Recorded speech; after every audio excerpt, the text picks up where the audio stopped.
Everything you do, from solving a math problem to running a marathon, is powered by the food you eat. But a slice of pizza is far too large for a cell to use. Your body's solution is a specialized transformation factory, the digestive system, an incredible 9-meter-long tube that turns that pizza into pure energy. The journey begins in the mouth with a two-pronged attack. Your teeth launch the mechanical assault, grinding food into smaller pieces to increase its surface area. Simultaneously, your saliva begins the chemical breakdown with an enzyme called amylase, which immediately starts dissolving starches. Once you swallow, it isn't gravity that takes over. A powerful, wave-like muscle contraction called peristalsis pushes the food down the esophagus. It's so effective, you could even eat while standing on your head. Next, the stomach, a muscular bag that churns its contents relentlessly.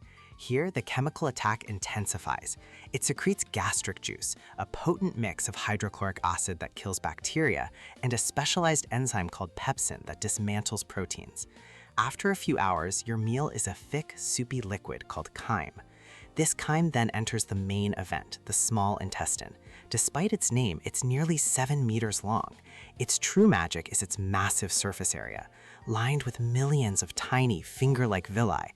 If you could flatten it out, it would cover a tennis court. This is where nutrients are finally absorbed into your bloodstream.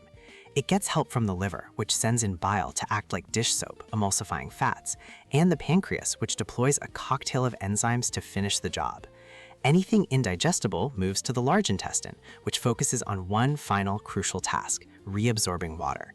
This entire intricate process is made possible by enzymes. Without these biological catalysts, digesting a single meal would take about 50 years. It is a silent, coordinated chemical magic that powers your every move.